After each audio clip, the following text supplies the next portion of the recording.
नमस्कार,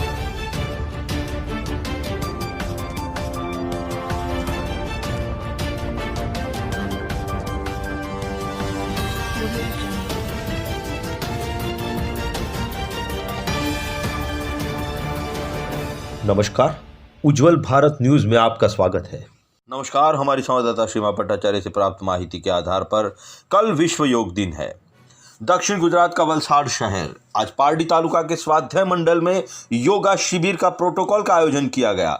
इसी योगा शिविर का जीवंत प्रसारण हमारी संवाददाता श्रीमा भट्टाचार्य ने किया और सीधी बात की योग शिक्षिका तरुण आर्या से संदीप देसाई से वार्तालाप किया, जिन्होंने पूरे योग शिविर का आयोजन किया था। कल सुबह 5 से 8 बजे तक राष्ट्रीय योग दिन के निमित्त पर सभी लोगों को आह्वान करते हैं कि हम और आप यानी कि उज्जवल भारत न्यूज़ अभिलाषा व्यक्त करती है, नम्र अपील करती है कि स्वयं के लिए स्वास्थ्य की जागरूकता के लिए योग में शामिल हो और व्यस्त जीवन को छोड़कर थोड़ा योग पर ध्यान केंद्रित करें और विश्व की इस महान विचारधारा को आप सब अपने में संजोकर योग के साथ अपना नया जीवन शुरू करें। आइए जानते हैं, लाइक कीजिए और सबसे ज़्यादा शेयर कीजिए और खास सब्सक्राइब कीजिए उज्जवल भारत न्यूज़, देश की प्रखर आवाज़। नमस्कार, उज्जवल भारत न्यूज़ आपका स्वागत करता है। आज हम पारडी के स्वाध्याय मंडल में आए हैं। आज यहाँ पे हम लोग तनुजा शिक्षिका के साथ आज हम लोग योगा का सेशन जो है आज लाइव रखने की कोशिश करेंगे। लाइव रिकॉर्डिंग रहेगा यहाँ पे Facebook page Ujjwal Bharat News Facebook page live रहेगा आज। तो बस कुछ ही पलों का इंतज़ार है, उसके बाद सीमा भट्टाचार्य पारडी से आज योगा के सेशन का लाइव सेशन शुरू हो जाने वाला है। सभी भाई बहनों को सादर नमस्कार। आज विश्व योग दिवस जो कि हम कल बनाने जा रहे हैं, अंतर्राष्ट्रीय योग दिवस, 6वां अंतर्राष्ट्रीय योग दिवस है कल, और इसकी पूरी तैयारी है। हम आज तहसील पार्टी में वलसाड़ डिस्ट्रिक्ट की पार्टी तहसील की पूरी टीम के साथ आज हम प्रोटोकॉल का अभ्यास करेंगे, जो कि हम कल विशेष रूप से करने वाले 21 जून के उपलक्ष्य में। तो शुरुआत करने से पहले परम पिता परमेश्वर को नमन करते हुए परम श्रद्धेय गुरुवर स्वामी जी महाराज आचार्य जी की सूक्ष्म उपस्थिति को अभिनंदन करते हुए हमारे मुख्य केंद्रीय प्रधानी तथा साध्वी देवप्रिया जी पावन चरणों में मोटी सलामी करते हुए मुख्य केंद्रीय प्रभारी आदरणीय राधा जी जयदीप जी के चरणों में नमन वंदन करते हुए भाई राकेश जी को नमन वंदन करते हुए सभी गुरुओं को मेरा सादर नमस्कार, सादर वंदन। और पूरी पार्टी की टीम का मैं धन्यवाद व्यक्त करना चाहती हूँ। आज मेरे साथ योगाभ्यास के लिए प्रोटोकॉल के योगाभ्यास के लिए पार्टी की पूरी टीम, जिसमें मेरी बाई ओर जागृति जी जो कि तहसील प्रभारी है पार्टी तहसील की, फिर उनके पीछे अल्पा जी योग शिक्षक के रूप में बहुत अच्छी सेवा दे रहे हैं। इस तरह दाई और मीना जी रहते हैं, योग शिक्षक के रूप में सेवा दे रही है, और उनके पीछे अलका जी, सारे बहनें योग शिक्षक के रूप में बहुत ही अच्छी सेवा दे रहे हैं। तो सभी बहनों का मैं धन्यवाद व्यक्त करना चाहूँगी। और आइए हम योग की पावन परंपरा प्रार्थना के साथ शुरुआत करें। तो सभी सीधे बैठ जाएंगे, कवर करने को बिल्कुल सीधा रखते हैं, आंखों को सहजता से बंद करें, दोनों हाथों को ध्यान मुद्रा करें, 3 बार पवित्र ओम का उच्चारण करें।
प्रार्थना से शुरुआत करें। मैं जिस प्रकार बोलूँगी नीचे से सभी दोहराएंगे। संवदत्वं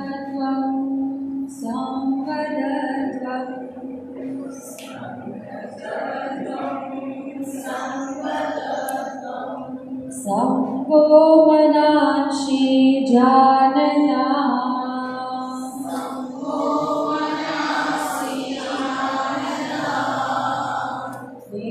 देवानागं यथा पूर्वे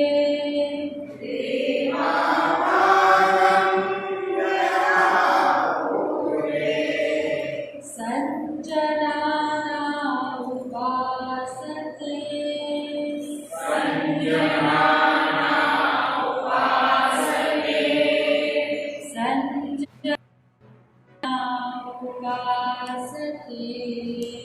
संजना उपासते संजना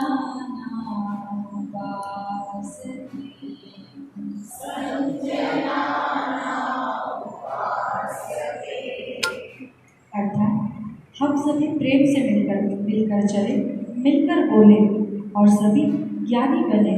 अपने पूर्वजों के भांति हम सभी अपने कर्तव्यों का पालन करते हुए दिव्य जीवन जिए। ऐसे मन ही मन प्रभु से प्रार्थना करते हुए मन ही मन एक दिव्य संकल्प को धारण कर कि आज के योग सत्र के दरमियान हम जितने भी योगिक क्रियाएं करें उन सारे योग अभ्यासों को अपने दैनिक जीवन में अपनाते हुए हम स्वस्थ बने, निरोगी बने और औरों के उपयोगी बने। औरों को भी हम योग मार्ग पर आगे बढ़ने की प्रेरणा दें। ऐसे भगवान से प्रार्थना करते हुए धीरे से दोनों हाथों को ऊपर लेकर चल परस्पर दर्शन करें और गरम गरम हथेलियों में जो तेज उत्पन्न हो रहा है उसे आंखों पर लगा से 4 बार आंखों को अंदर की तरफ बंद करें और धीरे से हाथों को हटाते हुए इस प्रकार हमने प्रार्थना से शुभ शुरुआत की। कभी भी किसी भी शुभ कार्य की शुरुआत प्रार्थना से होती है ताकि प्रार्थना करने से हमारा मन शांत हो, एकाग्र हो और एकाग्र मन से एकाग्र चित्त से जो भी किया करें उसमें 100% हम सफलता प्राप्त कर सकते हैं। ऐसे सुंदर प्रार्थना के साथ शुरुआत के बाद आइए हम आगे की ओर चलते हैं। तो आज शुरुआत में करेंगे हम जिसे हम जानते हैं कि हम कर रहे हैं विश्व योग दिवस का प्रोटोकॉल के हिसाब से पहले हमें करना है कुछ शीतलीकरण के अभ्यास। तो सभी पहले मेरे साथ जो खड़े हो जाए, सभी लोग खड़े हो जाएंगे। शीतलीकरण के अभ्यास हो गई मैं बताना चाहती हूँ किस प्रकार सभी को करना है। आज हमारे साथ यहाँ पे साधक भी उपस्थित है, सभी का धन्यवाद है। तो पहले शीतलीकरण का अभ्यास करना है। शीतलीकरण शरीर को शीतलता प्रदान करने के लिए कभी भी कोई भी योगिक क्रियाओं को हम अपनाएं, आसनों को अपनाएं, उससे पूर्व ये बहुत ही जरूरी है कि हमारा शरीर थोड़ा लचीला हो, शरीर में लचीला बनाए। तो उसके लिए तो स्वयं पहले क्या करना है, शरीर को शिथिल करना है। उसके शीतलीकरण के अभ्यास जो प्रथम अभ्यास है ग्रीवा चालन यानी गर्दन का रोटेशन, नेक रोटेशन। धीरे से दोनों हाथ भी हम कुछ समय के लिए जीवित रह सकते हैं, पर हवा ऑक्सीजन जो प्राण वायु है जिसे जीवनी शक्ति कहा गया है, औषधि कहा गया है, तो उसके बगैर हम बिल्कुल जीवित नहीं रह सकते। तो इसी प्राण की साधना हम करेंगे प्राणायाम के माध्यम से। बहुत बड़ी और बहुत ही अच्छी देन है हमारे ऋषि मुनियों की जो हमें योग मार्ग का अष्टांग योग का हमें एक बहुत ही अच्छा आयाम दिया जिसके माध्यम से हम योग साधना के माध्यम से अपने आप को स्वस्थ तो रख सकते हैं पर साथ ही हमारी आध्यात्मिक उन्नति भी कर सकते हैं। तो आइए चलते प्राणायाम की ओर। दोनों हाथ को ध्यान मुद्रा में रखें, पहली उंगली और अंगूठे के अग्र भाग को मिलाकर ये मुद्रा जो बनती है ध्यान मुद्रा, मन को शांत सहज रखने के लिए दोनों हाथ को घुटनों पर इस प्रकार रखें और कपालभाति प्राणायाम का अभ्यास करें। पेट को अंदर खींचना, श्वास को बाहर।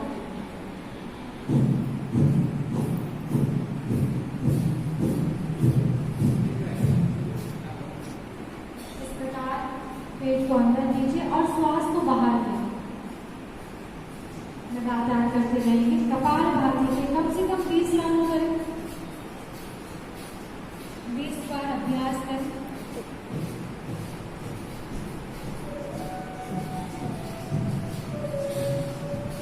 कपाल यानी अर्थ होता है हमारा मस्तिष्क और भाति अर्थात होता है तेज, ग्लो, चमक। तो चेहरे पर अगर तेज चाहिए तो कपालभाति प्राणायाम करें, क्योंकि हमारे चेहरे की चमक जो है वो सीधा संबंधित है हमारे पेट से। अगर हमारा पेट खराब है तो तुरंत उसकी असर जो है हमारे चेहरे पर, हमारी त्वचा पर दिखने लगती है। तो अगर हमारा पेट स्वस्थ होगा तो हमारी जो स्किन है, त्वचा है, वो भी बिल्कुल स्वस्थ होगी। गुजराती में कहते हैं जेनु पेट साफ तेना सो रोग मां। तो ऐसे कपालभाति प्राणायाम से हमारे शरीर को, पेट को बिल्कुल तंदुरुस्त रखें, स्वस्थ रखें और सारी समस्याओं को 100% दूर रख सकते हैं हम इस अभ्यास के माध्यम से। बहुत आराम से अभ्यास करते जाए, पेट को अंदर खींचना, श्वास को जल्दी से बाहर छोड़ना।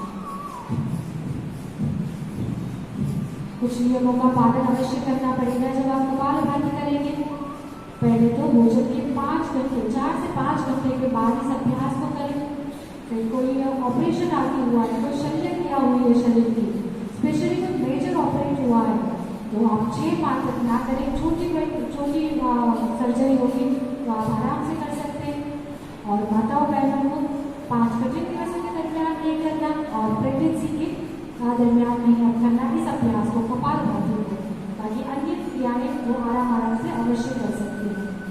वैसे कपालभाति प्राणायाम का अभ्यास पेट के समस्त बीमारियों के लिए, जिनको छोटी बीमारी से जैसे गैस, कब्ज, एसिडिटी, पेट का दर्द होना, पाचन शक्ति अच्छी ना होना, पेट में या शरीर में अन्य कहीं भी जगह पर दाग हो जाना, स्किन की समस्या, ये सारी तो बहुत ही सामान्य बीमारियां हैं। इसके बाद जो बड़ी बीमारियों की बात करें तो जिनको डायबिटीज है, जिनकी किडनी खराब हो चुकी है, जिनको कैंसर है, ऐसी बड़ी बीमारियों में भी यह प्राणायाम बहुत ही लाभकारी है।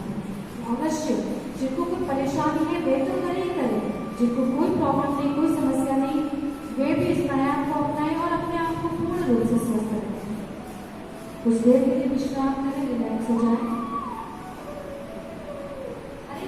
प्राणायाम के बाद थोड़ी देर के लिए विश्राम करें ताकि आपकी श्वास प्रश्वास की क्रिया थोड़ी सामान्य हो जाए और उसके बाद या अगला अभ्यास शुरू हो तो आपको अधिक लाभ प्राप्त होगा। चलिए, कपालभाति के बाद अगला प्राणायाम जो हमें करना है वो है नाड़ी शोधन अर्थात अनुलोम विलोम प्राणायाम। इस प्रकार करना है, वायु मुद्रा में हाथ रख के पहले उंगली को अंगूठे के मूल में लगाएं, अंगुष्ठ इस प्रकार ऊपर, लेफ्ट हैंड को घुटने पर रखें, राइट हैंड से राइट नोस्ट्रिल को बंद करें, लेफ्ट से श्वास भरें और बाएं नासिका को दबाकर दाएं नासिका से श्वास को बाहर छोड़ें। वापस से दाएं नासिका से श्वास भरें और फिर धीरे धीरे बाएं नासिका से श्वास को बाहर छोड़ें। निरंतर इस अभ्यास को दोहराते जाएं। मैं इसके विषय में बात करूँ तो अनुलोम विलोम प्राणायाम जो 8 मुख्य प्राणायाम श्री स्वामी जी महाराज के माध्यम से बताए गए हैं। 8 प्राणायामों का पहले जो हर एक सामान्य से सामान्य व्यक्ति कर सकता है, उस 8 प्राणायाम में भी सर्वश्रेष्ठ प्राणायाम माना गया है अनुलोम विलोम प्राणायाम को। 8 प्राणायाम का राजा गुरु कहा जाता है अनुलोम विलोम प्राणायाम। और इसके माध्यम से जिनको मानसिक समस्या है, तनाव, डिप्रेशन हो, जिनको सिर दर्द हमेशा रहता हो, माइग्रेन पेन हो, रात्रि को अनिद्रा की समस्या हो, पैरालिसिस हो गया हो, इन सारी सुविधाओं में बहुत ही लाभकारी अभ्यास अनुलोम विलोम प्राणायाम। बच्चों की याददाश्त शक्ति बढ़ेगी, माइंड कॉन्सेंट्रेट होगा, एकाग्रता शक्ति बढ़ेगी। जब हम लेफ्ट साइड से श्वास भरते हैं तो हमारा राइट ब्रेन एक्टिवेट होता है और जब हम राइट साइड से श्वास लेते हैं तो हमारा लेफ्ट ब्रेन एक्टिवेट होता है। और हमारी जो भीतरी शक्ति है, जो कहा जाता है कि शरीर की 72 करोड़ 72 लाख 10,201 नस नाड़ियाँ, अष्टचक्र, सहस्त्रार से लेकर मूलाधार, अष्टचक्र, 9 द्वार, पंचकोश, पंचप्राण, पंच ज्ञानेंद्रिय सहित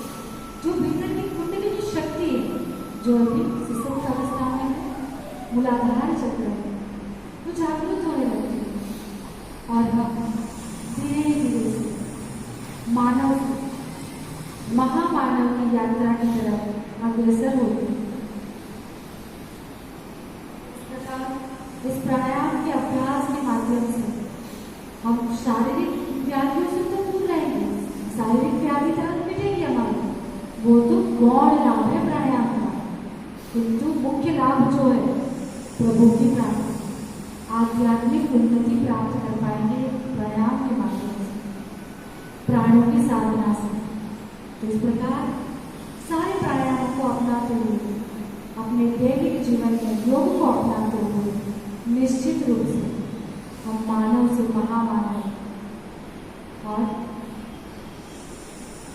यदि देवालय से शिवालय बन जाए, इस प्रकार अनुलोम विलोम प्राणायाम का अभ्यास किया। अब बाई और से श्वास छोड़े और रिलैक्स हो जाए। कुछ देर के लिए विश्राम करें। कोशिश करें कि जब हम प्राणायाम करें तो बंद आंखों से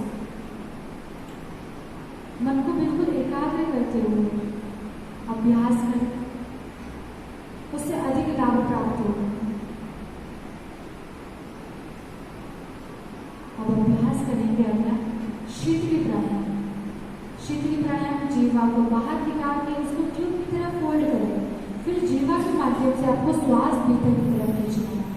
तो अभ्यास करेंगे जीवा को बाहर निकालें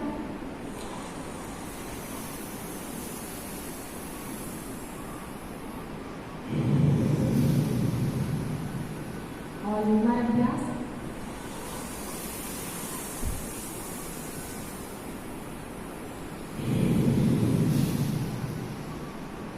और एक बार कर लेंगे, तब तक मैं बता दूं इसके बारे में। ये जो शीतली प्राणायाम है शरीर में शीतलता प्रदान करता है, ठंडक प्रदान करता है। जिनको अधिक गर्मी होती हो, जिनको अधिक पसीना आता है, जहाँ पर बैठते हैं तो वहाँ पे पानी पानी हो जाता है, तो ऐसी स्थिति में आप शीतली प्राणायाम का अभ्यास करें। जिनको शरीर में अधिक ज़्यादा गर्मी है, उच्च रक्तचाप की जिनको समस्या है, मुंह में छाले हो जाना, इन सारी परेशानियों में शीतली प्राणायाम बहुत ही लाभकारी प्राणायाम है, उसको दोहराएं। और इससे विशेष एक लाभ यह होगा कि आप जब उपवास पे आप उपवास कर रहे हो, जब कभी भी आपके पास ऐसी स्थिति आ जाती है कि हमें पानी की बहुत प्यास लगती है, पर हम पानी हमारे पास नहीं, भूख लगी है बहुत, पर खाना नहीं, भोजन नहीं। और बहनें जब करवा चौथ का उपवास करती है उस दिन तो विशेष रूप से ना वो दिन भर पानी पी पाती है, ना भोजन ले पाती है। और अगर उस समय बहुत भूख लगी, प्यास लगी, पेट में एक अग्नि चल रही है, उसको शांत करने के लिए आप शीतली प्राणायाम करें, तुरंत ही आपकी पेट की जो प्रदीप्त अग्नि ज्वाला है वो शांत हो जाएगी, उसका शमन हो जाएगा। वैसे ही अभ्यास को दोहराएं, बहुत ही ज़्यादा लाभकारी है। चलिए अब अगला अभ्यास करेंगे भ्रामरी प्राणायाम। मन को शांत एकाग्र रखने के लिए किस प्रकार करना है, तो 3 उंगलियां से ऐसे आंखों को बंद करें, आंखों को बंद करके फिर उसके ऊपर ऐसे 3 उंगलियां लगा दें, 3 दोनों तरफ, और कपाल पे दोनों उंगलियां, दोनों अंगूठे से काम कर और लंबी गहरी श्वास भरकर भ्रमर गुंजन करते हुए श्वास को बाहर छोड़ना। 3 बार अभ्यास।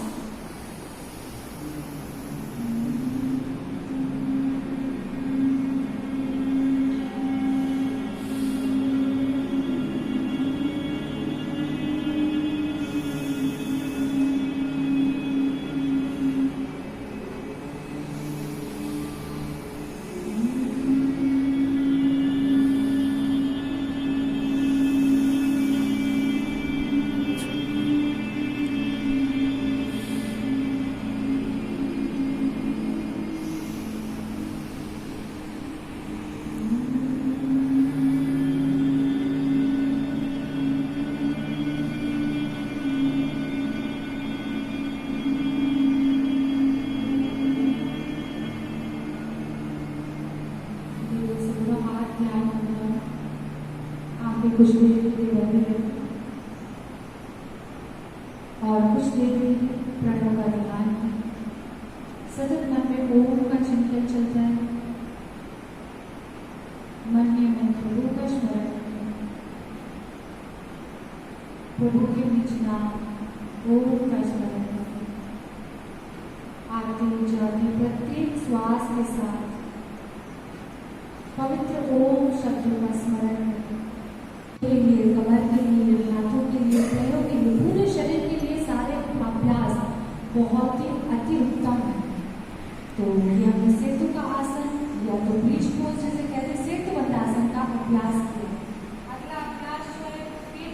लेटकर उत्तान पादासन 30 डिग्री तक 30 डिग्री तक पैरों को ऊपर उठाना। श्वास भरें, दोनों पैर को ऊपर लेकर जाएं। जिनको कमर में अधिक दर्द रहता हो तो वो एक पैर से करें, दोनों पैरों से अभ्यास ना करें। धीरे से नीचे आ जाए। हर एक अभ्यास में प्रयत्न पूर्वक आपको कुछ देर के लिए रुकना है। जब नहीं रुक सकते तो आप नीचे आ जाए। वापस एक बार अभ्यास करें। फिर श्वास अंदर और दोनों पैर ऊपर। पेट पर जो दबाव बढ़ रहा है उससे अनुभव करें। नाभि की समस्या हो, पेट की समस्या है, पाचन के लिए अच्छी नहीं है, इन सारी परिस्थिति में बहुत ही लाभदायक है। नीचे आ जाए। 30 सेकंड तक रुकना बहुत ही मुश्किल हो जाता है इस अभ्यास में, तो आराम आराम से करें। जितना भी होता है अतिशयोक्ति नहीं करेंगे। हमें सारे अभ्यास अपने सामर्थ्य के अनुसार करना है। इस प्रकार हमने अभ्यास किया उत्तान पादासन। अब नेक्स्ट जो है अर्ध हलासन। अब जैसे हमने 30 डिग्री तक पैरों को ऊपर लेकर गए थे, तो उसी प्रकार अब हमें दोनों पैरों को 90 डिग्री तक 90 डिग्री तक ऊपर लेकर जाना है। श्वास करेंगे और दोनों पैर ऊपर, पूरा ऊपर की तरफ बिल्कुल सीधा करेंगे। पंजे आसमान की तरफ बने हुए बिल्कुल सीधे, और प्रयत्न करें कि कुछ देर के लिए रुक जाए इस स्थिति में। श्वास प्रश्वास सामान्य रूप से चलती रहे। अब धीरे धीरे नीचे की तरफ आराम से, बहुत जल्दी भी नहीं आना। जितना हम आराम से नीचे आएंगे तो उतने ही हमारे मसल्स जो है वो मजबूत होंगे। और अभ्यास करेंगे, श्वास को भी करें। लेकिन अभ्यास को हम 2 बार दोहराएंगे। तो धीरे धीरे रुके। पेट के लिए, पेट के मसल्स को मजबूती प्रदान करेगा। पेट के हमारे जो अनवांटेड फैट्स है वो कम होंगे, पैर हमारे मजबूत बनेंगे। इस आसन के अभ्यास से मोटापा कम होगा। धीरे से नीचे आ जाए। आराम से नीचे आए।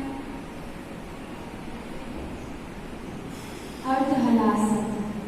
अर्ध हलासन के बाद अगला अभ्यास हम करेंगे पवन मुक्तासन। पवन की मुक्ति कराने वाला आसन। किस प्रकार करना है? दोनों पैरों को मोड़े, दोनों हाथ को लॉक करके दोनों पैरों को अच्छे से पकड़ लें और पूरी श्वास को बाहर छोड़े और नाक माथा दोनों पैरों के बीच में लाते हुए पेट को दबा दें अंदर की तरफ। प्रयत्न पूर्वक कुछ देर के लिए रुके और फिर धीरे धीरे से श्वास करते हुए वापस अपनी स्थिति में आ जाए।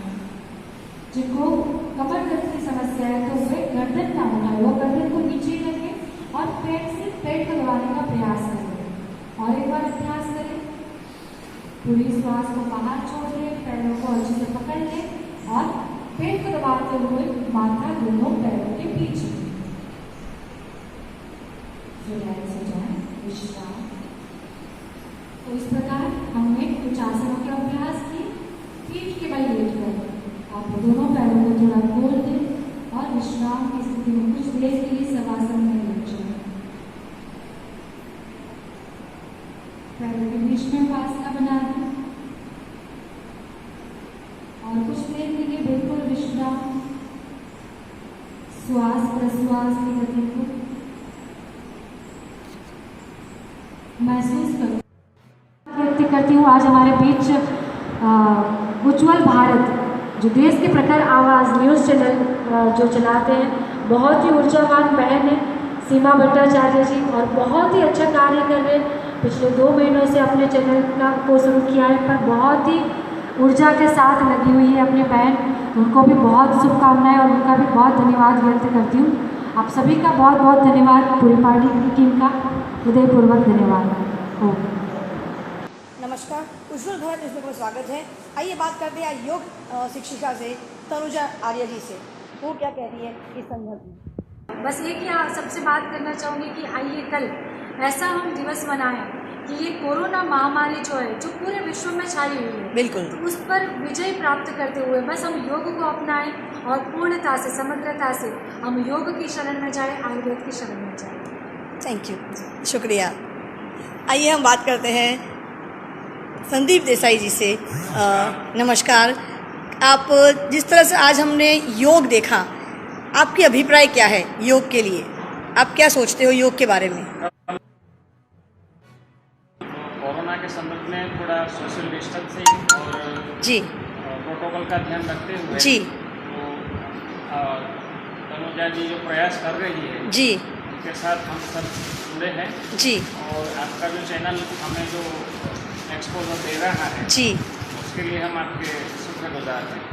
और योग के बारे में आप क्या सोचते हो कि योग करने से क्या फ़ायदे होते हैं, जिस तरह से तनुजा जी ने कहा, उसका आपके अभिप्राय क्या है योग के लिए? आपके पास कितना भी पैसा और कितना भी प्रॉपर्टी हो, लेकिन आपका हेल्थ अगर सही नहीं होगा बिल्कुल तो सब बेकार है। बिल्कुल और अपने जीवन के लिए, अपनी लाइफ के लिए, अपनी हेल्थ जी, के लिए जी। 24 घंटे में से 1 घंटा देना कुछ बड़ी बात नहीं है। जी टाइम नहीं है वो बहाने हैं। जी आप मैनेज कर सकते हैं। हमारे जी। प्रधानमंत्री जी मोदी जी है जी 20 घंटा काम करते हैं। जी पूरा वो जो उनके स्टाइल को कॉपी करे जी और हमारे लिए 1 घंटा निकाल सके तो जी। डॉक्टर के पास जाना नहीं पड़ेगा। धन्यवाद। मैं भी ये कहना चाहूँगी इस योग के शिक्षा के माध्यम से कि काया जो है वो ईश्वर ने दिया हुआ है, लेकिन उस काया को स्वस्थ रखना वो हमारी जिम्मेदारी होती है। चाहे हम कितने भी सुंदर हो जाए, स्वस्थ अगर हम लोग स्वस्थ नहीं हो पाएंगे तो वो हमारा स्वास्थ्य सही नहीं होगा, तो वो कोई काम का नहीं रहेगा। तो भगवान ने जो, ईश्वर ने जो हमें काया दिया है, उसका स्वास्थ्य का ख्याल रखना वो पूरी तरह से, पूर्ण तरह से हमारी जिम्मेदारी होती है। उज्ज्वल भारत न्यूज़, नमस्कार, धन्यवाद। फिर मिलेंगे इसी चैनल पे।